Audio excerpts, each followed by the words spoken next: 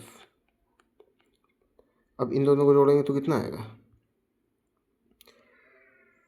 17 नहीं ज़्यादा जाएगा, 18 18.25। ओके, यही आ जाएगा।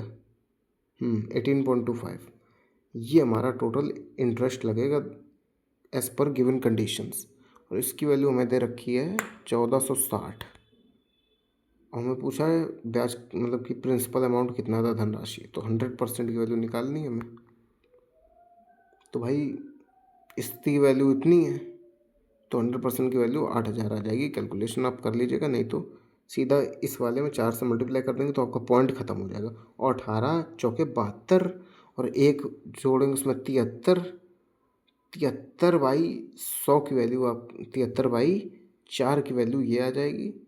और 73 रुक जाइए, ये याद है ना 1608। एक सेकेंड, मैं क्या कह रहा, कैलकुलेशन आपको बता रहा हूँ कैसे आप कर सकते हैं। 18.25 था, पॉइंट और इतना बड़ा नंबर दिखने में खतरनाक लग रहा है, तो उसको आप सिंपली 4 से मल्टीप्लाई 4 से डिवाइड करेंगे। 25 चौके आपको पता है 100 हो जाएगा, और 4 का इसमें 36 दूनी 72, 72 और 0.25 का 4 में करेंगे तो 1 आ जाएगा, तो 73। तो सिंपली हम कह सकते हैं ऊपर आ गया 73, नीचे हमने 4 से ऊपर करा, 4 से नीचे भी है, तो इसकी वैल्यू आ रही है हमारी, ये परसेंट है इतना। ये देख सकते हैं आप 2 गुना है, अरे सॉरी, हाँ ये देख सकते हैं आप 73 दूनी 146 होता है। आपको कुल मिला के 1% निकालना है, तो 1460/73 × 4, ये 20 गुना है, और 4 दूनी 8, 80 आ गया 1%। तो 100% तो 0 और बढ़ा दो, ख़त्म, वही आ जाएगा। बाकी मैंने कैसे करा था, मैंने तो जैसे ही मेरा 18.75 की वैल्यू निकालने को पूछा और ये दे रखा था, तो मैंने सबसे आसान ऑप्शन उठाया कि 8000 का थोड़ा निकाल के देखता हूँ। 18.75, तो मैंने 18.75 में सीधा 8 का मल्टीप्लाई करा अपॉन 100 करा, मतलब कि अपॉन 100 करा तो 2 जीरो ऊपर कट जाएंगे तो ऊपर 80 बचेगा। इसका इसमें मल्टीप्लाई करा, सीधा ये आ गया मेरा। अब पूछोगे भाई सीधा आपने 8 ही क्यों करा, बाकी क्यों ऑप्शन नहीं उठाया?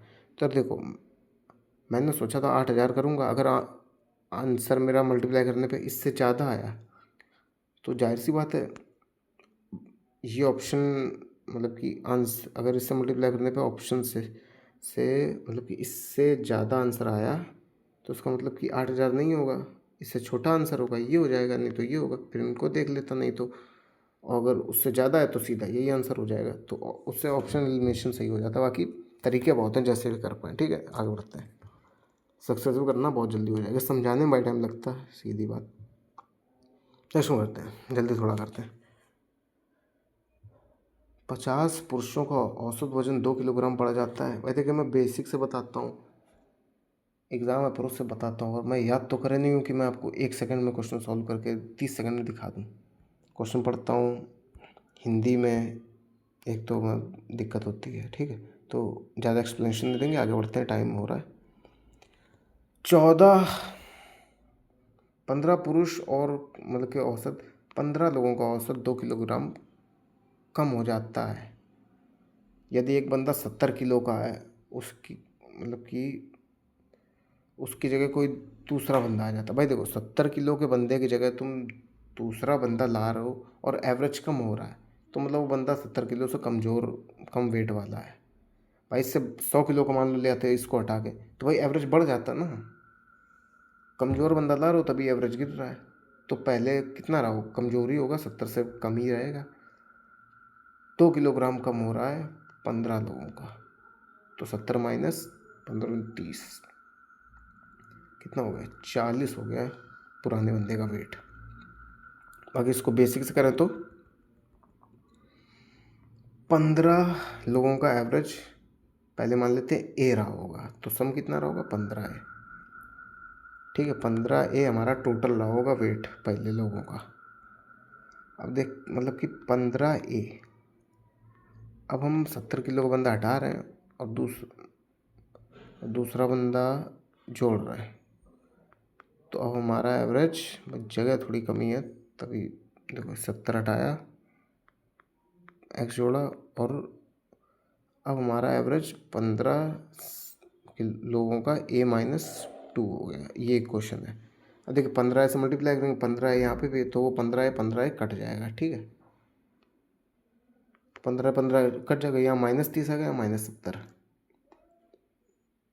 तो 70 को इधर भेज देंगे, यहाँ -30 है और यहाँ एक्स रहेगा, तो एक्स की वैल्यू 40। ये बेसिक से था हमारा।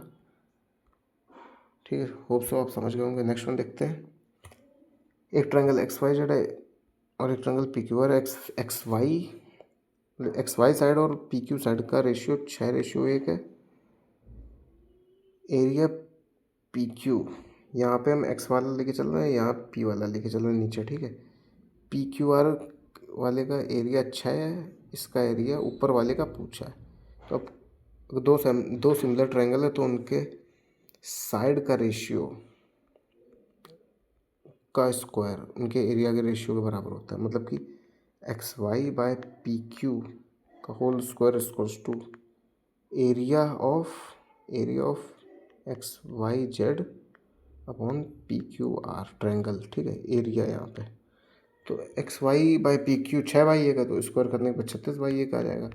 और यहाँ एक्स वाई जेड का एरिया पूछा है, पी क्यू आर का दे रखा है, तो बस एक्स की वैल्यू 36 × 6 कर देंगे, 200 36 36 216 आ जाएगी। ठीक है, ऑप्शन नंबर 1।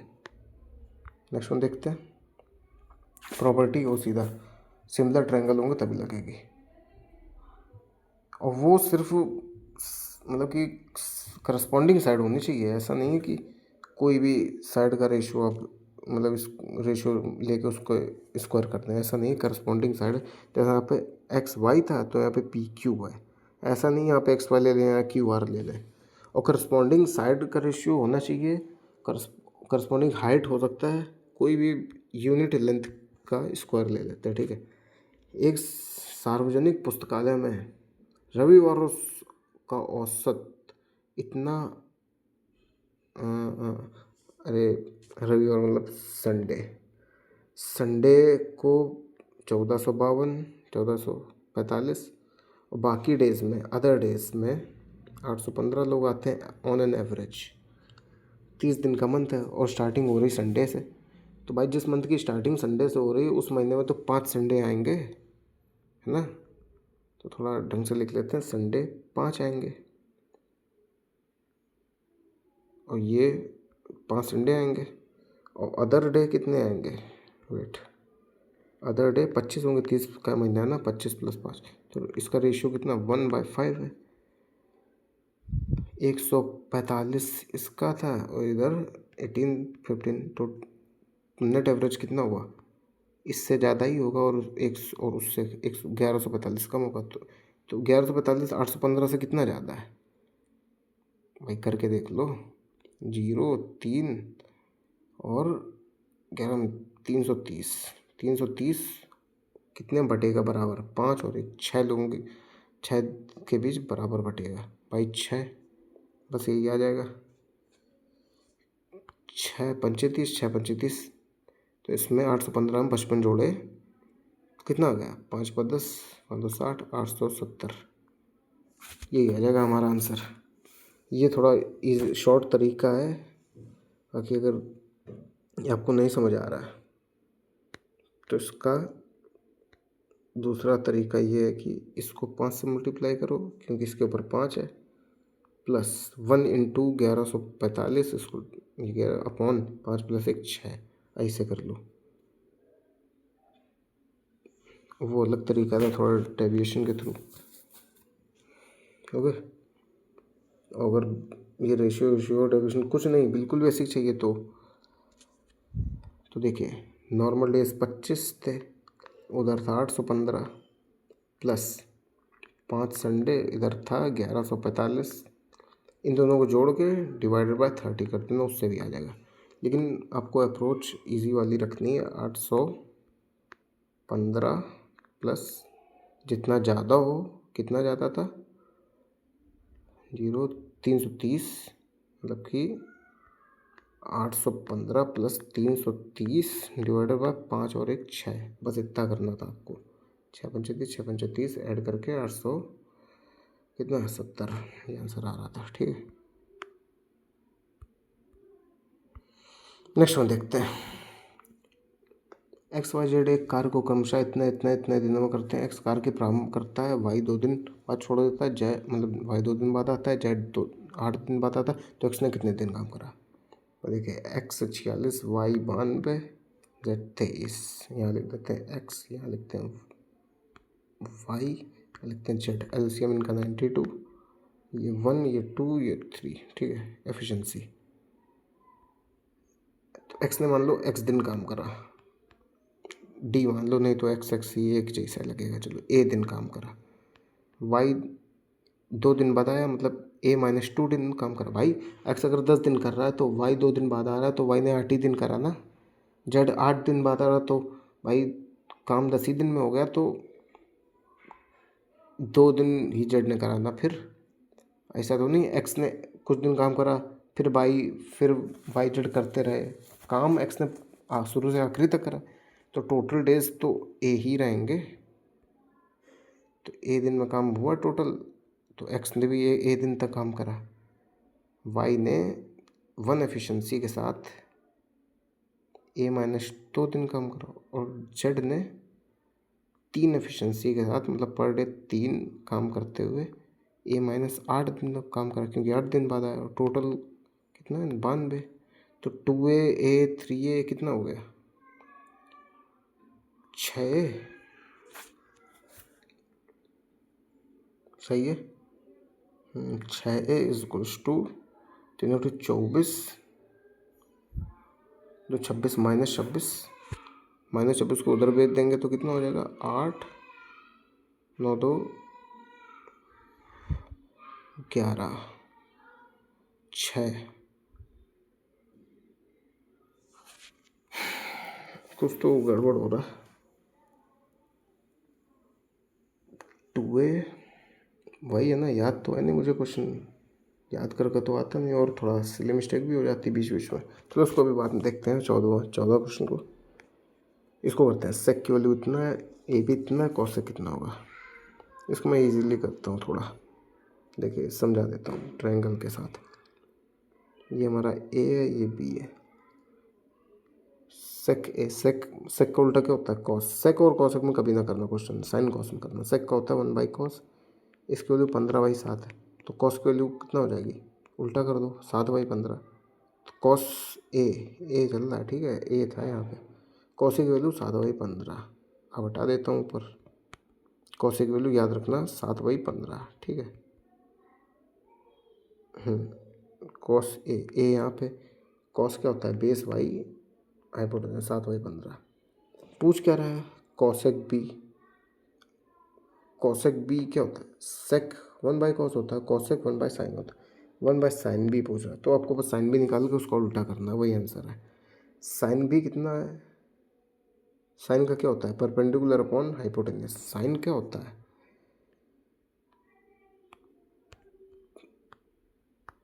ये तो होता है ना, ये साइन होता है, ये कॉस होता है, ये टेन होता है ना, ये तो पता होगा आपको। तो बस यही पूछा है, एंगल के सामने होता है परपेंडिकुलर। साइन बी पूछा, तो साइन बी मतलब 7/15, 7/15 या साइन बी। हमें पूछा गया 1/sin बी, तो उसका उल्टा 15/7, आंसर आ जाएगा 15/7। ओके, 15/7 इसका आंसर आ जाएगा। अब भाई पूछोगे तो ये क्यों दिया, इसका मतलब क्या हुआ भाई, इसका मतलब राइट एंगल ट्रायंगल होता है। A + B 90 मतलब इसका मतलब होता है सी तो 90 है ही और ये दोनों 90 सम होगा। ए अगर मान लीजिए 45 है तो ये भी 45, अगर ये 30 है तो ये 60। ये मतलब होता है, इसी से हमें पता चलता है कि ये ए और ये बी है। ये तो हमें क्या पता है ए क्या है बी क्या है। एक ही ट्रायंगल की बात हो रही है कि दो अलग अलग ट्रायंगल हैं ए और बी। इसका मतलब यही होता है कि एक ट्रायंगल की बात हो रही जिसमें सेके दे रखा था, से पूछ लिया था कॉस बी। ठीक है, आगे बढ़ते हैं। एम संख्याओं का एवरेज एन स्क्वायर है तो इसका सम कितना होगा, एम एन स्क्वायर। और एन संख्याओं का औसत एम स्क्वायर है तो इसका सम कितना हो जाएगा, एन एम स्क्वायर। तो पूछा एम और एम प्लस एन का है, औसत का हो जाएगा भाई। एम लोगों एम संख्याओं का एवरेज इतना था, एन का इतना था, तो एम प्लस एन का पूछा तो दोनों को जोड़ के एम प्लस एन से डिवाइड कर देंगे। एम एन कॉमन ले लेंगे, अंदर एम प्लस एन बचेगा और नीचे एम प्लस एन चल ही रहा है, इससे कट जाएगा, एम एन आंसर आ जाएगा। ठीक है, आगे बढ़ते हैं। इसको करते हैं जल्दी से। पहले इसको सॉल्व करेंगे, कैसे करेंगे, सीधा से 4 5 10 -1/10, बाहर 1/4 है इसके, तो -1/10 को 1/4 से करेंगे तो कितना आ जाएगा, -1/40। यहाँ पे क्या चल रहा है, 3 है उसके बगल में भाई, प्लस तो माइनस हो गया ना, क्योंकि ये सब माइनस ही दे गया, तो प्लस माइनस माइनस हो गया। अब ये क्या होगा, यहाँ पे एलसीएम ले लेंगे, 120 एलसीएम आएगा तो ये 120 बनाने के 40 ऊपर, यहाँ 3 भाई 120, तो हमारा 37/120 ऊपर आ गया। ऊपर का सॉल्व करने से हमारा ऊपर का सॉल्व 37/120। अब नीचे का देखते हैं, ये कितना है, 5/3 इंटू 3/4, तो 3 से 3 कट गया, 5/4 आ गया। ठीक है, कितना, 5/4, 5/4। ठीक है, अब इसको देखते हैं, 4 से 4 कट जाएगा, 5/3, तो ये हमारा आ जाएगा -5/3। अब यहाँ एलसीएम ले देंगे, 5/3 नहीं, 3/5, सॉरी 3/5। एलसीएम ले देंगे 20, मतलब 25 माइनस 3 को 12/20, तो कितना हो जाएगा, 13/20। नीचे सॉल्व करने से आया हमारा 13/20। अब इसको और इसको डिवाइड कर देंगे, तो मतलब कि 37/120 डिवाइडेड बाय 13/20, तो 20 छके, और इसको कैसे मल्टीप्लाई, इसका कैसे, यहाँ 1 बचा, तो 37/13 छंग 78 आंसर आ जाएगा। ठीक है, 37/13 छंग 78। ठीक है, इसको करते हैं। समीर एक निश्चित दूरी तक चलता है और गाड़ी से वापस आने में 40 मिनट का समय लेता है। अच्छा, मतलब कि निश्चित दूरी तक वॉक, देखो वॉकिंग प्लस राइडिंग में उसको 40 मिनट लग रहा है। वह चालक 70 मीटर में दोनों तरफ की दूरी, मतलब कि चलकर मतलब वॉकिंग प्लस वॉकिंग, जिसकी वैल्यू दे रखी है 70, तो 2 वॉकिंग इक्वल टू 70 लिख दें। 2 वॉकिंग इक्वल टू 70। पूछा क्या है, गाड़ी से आने जाने, मतलब 2 राइडिंग पूछा है। वॉकिंग यहाँ से 35 आ गया, वॉकिंग की वैल्यू यहाँ 35 आ गई, तो राइडिंग कितना आ जाएगा, 40 में 35 का 5, और 2 राइडिंग कितना आ जाएगा, 10। बस, इजी क्वेश्चन। नेक्स्ट वन देखते हैं। कोई धनराशि 6 वर्ष से चक्रवृद्धि ब्याज पर स्वयं की दोगुना, ये क्वेश्चन मेरे से गलत हुआ जल्दीबाजी के चक्कर में, और बताता हूँ क्या। ठीक है, यहाँ टाइम दिखा करिए या ईयर दिखा करिए, इस टाइप के क्वेश्चनों के लिए टाइम मतलब कि 6 वर्ष, अच्छा टाइम्स मतलब गुना, कितने गुना हो रहा, 2 गुना हो रहा ना, 2 गुना हो रहा। ईयर मतलब 6 साल में, तो कितने साल में, मतलब कि अब पूछ रहा है कितने साल में वो 8 गुना, मतलब 8 टाइम्स। तो 8 क्या होता है, ये हमेशा इस टाइप का पावर में देता है, 8 टाइम्स 2 की पावर 3, है, तो इसको छः को 3 गुना मल्टीप्लाई करना पड़ेगा, क्योंकि पावर 3 हुई है तो 6×3 = 18 होता है, लेकिन मैंने 6×3 = 24 कर दिया था गलती से, इसलिए मेरा क्वेश्चन गलत हो गया। 6×3 = 24 नहीं होता, 18 होता है। और कभी कभी गलती हो जाती है, 4×2 = 10 हो जाता है, 5×2 = 15 हो जाता है, 8×3 = 28 हो जाता है, कुछ भी हो जाता है कभी कभी। ठीक है, तो ये सिंपल सा तरीका है इसका। अगर कॉन्सेप्चुअल अप्रोच बताऊँ तो इसको आप ऐसे याद रखना, ये टाइम्स होता है, ये ईयर। कई लोग कई बार इसमें टाइम्स में टाइम आप कंफ्यूज ना होइए, तो उसको हिंदी में बताता हूँ। चलिए, यहाँ गुना और यहाँ साल। ठीक है, गुना मतलब कि जी से जी की पावर n हुआ तो ये SN हो जाएगा। ठीक है, मल्टीप्लाई हो जाएगा मतलब s में। एग्जाम्पल गुना, जैसे 1 गुने से मतलब कि कोई चीज़ 4 मतलब कि 4 गुने से 64 गुने हुई। पहले उसमें मान लीजिए 7 साल लगते हैं, तो अब कितने साल लगेंगे बताइए। तो 64 क्या होता है, 4 की पावर 3, तो ये 7×3 हो जाएगा। ये देखिए, ये हमारा n के बराबर है, तो ये भी n ही होगा। ये n, तो यहाँ पे ये 3, तो यहाँ पे भी 3, 7×3 = 21, तो इसका आंसर हो जाएगा 21। ठीक है, उल्टा भी पूछ सकता क्वेश्चन। कैसे, मान लीजिए कुछ 7 से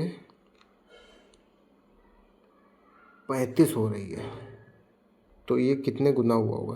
35 क्या होता है, 7×5, तो ये तो सेम ही रहेगा, लेकिन n ये है हमारा, तो 4 की पावर 5, ये सेम रखना है दोनों। ठीक है, 4 की पावर 5 निकाल लेंगे आप। ठीक है, कई बार ऐसा होता है कि भाई तुम तो सीधे सीधे 28 मतलब 21, 28, 35 लोगे, तब तो मल्टीपल मिल ही जाएगा। मान लो 7 से 30 हो गया, अब क्या करोगे, अब ये 7 के टेबल में आता ही नहीं 30, तो इसमें हम ऐसे करेंगे, 7 हम रखेंगे ही, 30 को क्या लिख देंगे, 30/7, है ना। तो ये हमारा n बन जाएगा, तो यहाँ पे 4 की पावर 30/7। ठीक है, ऐसे करेंगे, ऑप्शन आपको मिलेगा ही मिलेगा। ठीक है, तो ये बेसिक आपको इतना याद रखना इस टाइप के क्वेश्चनों के लिए, और एक चक्रवर्ती के लिए। ठीक है, कॉन्सेप्ट भी बता दिया। 50 ओवर में, ये भी मेरा सिली मिस्टेक है, बहुत बड़ी सिली है। सिली क्या मतलब, ये बहुत लोग ये सिली मिस्टेक करेंगे। देखिए, 50 ओवर के क्रिकेट मैच में पीछा करने वाली टीम ने पहले 30 ओवर में मतलब पहले 30 ओवर में 5 रन प्रति ओवर के हिसाब से कितने बनाएगा कोई टीम, 150 रन। 50 ओवर का मैच है, और बचे हुए 50 ओवर है तो 20 ओवर बचे हुए, 10 के रन रेट मतलब कि अब चाहिए उन्हें, तो 10 के रन रेट के हिसाब से बचे हुए ओवरों में 200 बन जाएंगे। तो टोटल 50 ओवर में 30 ओवर में इतने बने, 20 ओवर में इतने बने, तो अब कितने बन गए टोटल, 350। मैं 350 लगा के आगे बढ़ गया, लेकिन क्वेश्चन पूछा पहली टीम ने कितने बनाए, तो भाई दूसरी टीम ने 350 बनाए और जीत गई। भाई पहले 50 ओवर में 30 मतलब पहले 30 ओवर में 150 बनाए, बाकी 20 ओवर में 10 बनाए। आवश्यक रन रेट क्या होता है, जीत के लिए रन रेट, तो 350 इनका जीतने का स्कोर था, टोटल स्कोर जो इन्हें बनाना था। तो ऑब्वियस सी बात है, पहले टीम ने 349 ही बनाए होंगे, तभी तो 350 बनाने पे आवश्यक रन रेट मतलब कि जीतने के लिए, तभी तो जीतेंगे। तो इसका आंसर 349 है, पहली टीम का पूछा ना भाई। टारगेट स्कोर 350 है, तो भाई पिछली टीम ने 1 रन कम ही बनाया होगा, तभी तो टारगेट 350 है। मान लीजिए हम और आप मैच खेल रहे हैं, मैंने 20 ओवर के मैच में मान लो 165 बनाए, तो आपको कितने लाने हैं, 166 लाने हैं। तो वही कॉन्सेप्ट था यहाँ, बहुत सिली मिस्टेक हो गई मेरे से। चलिए कोई बात नहीं, तो ये था मैथ्स। एक क्वेश्चन रह गया तो उसको देख लेते हैं, सिली हो रही थी। XYZ 46, 92, 23। ठीक है, एलसीएम लेते हैं 92, 1 2 3 एक्स कार्य को प्रारंभ करता है, उसके साथ 2 दिन के बाद, मतलब एक्स अगर अपनी 2 एफिशिएंसी के साथ 1 दिन काम करता है तो वाई अपनी 1 एफिशिएंसी के साथ 2 दिन बाद आया, मतलब 2 दिन कम काम करा। और जेड अपनी 3 एफिशिएंसी के साथ 8 दिन बाद आया, जबकि ए माइनस 8 दिन काम करा। टोटल 92 काम है। तो 2A 1A 3A और ये 3A 6A is equals two plus 3 उठी 24 -24 या -2 तो -26 इज इक्वल टू 92। तो -26 को उधर भेज देंगे जब, तो -26 को उधर भेज देंगे, 92 + 26 कितना हो जाएगा, 6 2 8 9 2 11 इक्वल्स टू 118। क्या गलती हो रही फिर? अब भाई मेरे से यहाँ समझाते समय एक बार गलती हो गई, बार बार वही गलती हो रही। एग्ज़ाम में मैंने कर दिया था।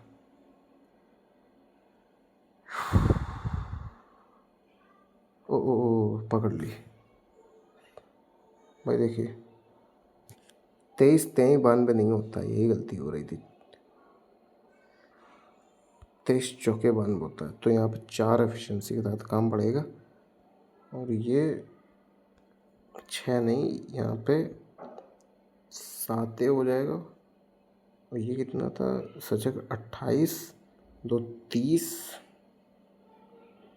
ज़रा सी मिस्टेक पूरी कैलकुलेशन गड़बड़ा जाती है। अब देखिए 8 के 32 और 2 34, 34 यहाँ जोड़िए 6 9 3 9 3 12 7 इक्वल्स टू इतना आया, तो ए कितना आ गया 17 7 56 18 आंसर आ जाएगा। ए 18 दिन काम करा। तो अब समझ गए होंगे मेरे हिसाब से कैलकुलेशन मिस्टेक हो रही थी, तरीका वही है, ठीक है। तो ये था बेसिकली हमारा मैथमेटिक्स का solution. Hope so you guys have liked it. And मैंने इसमें आपको क्वेश्चनों के बेसिक अप्रोच प्लस उसका ऑल्टरनेट अप्रोच और जो एग्ज़ाम अप्रोच है हर तरीके से बताया। और कोई भी इसमें मतलब ऐसा तो है नहीं मुझे याद है क्वेश्चन, बेसिकली समझाते हुए आपको आराम से तरीके बताए हैं। Hope so you guys have liked this video. अगर आपको मेहनत मेरी पसंद आ रही है तो आप प्लीज़ इस चैनल को सब्सक्राइब कर सकते हैं, लाइक कर सकते हैं वीडियो को और कमेंट कर सकते हैं ताकि चैनल थोड़ा बढ़ जाए मेरा। ओके, और ऐसे ही हम कनेक्टेड रहेंगे आगे भी। मॉक टेस्ट वगैरह आपको स्कोर देखने मेरे इस मॉक में कितने आए, या फिर जो भी मैं देता रहता हूँ मॉक, अभी कल मैं उसका RW का लाइव दूंगा, उसका शॉर्ट्स अपलोड करूँगा, तो आप शॉर्ट्स के थ्रू मेरे मार्क्स चेकआउट कर सकते हैं। Okay, so this is all for this video. Hope so you guys have liked this video, and please do like and subscribe. And for the future updates, please get connected with us. Till then, tada, take care. See you in the next video.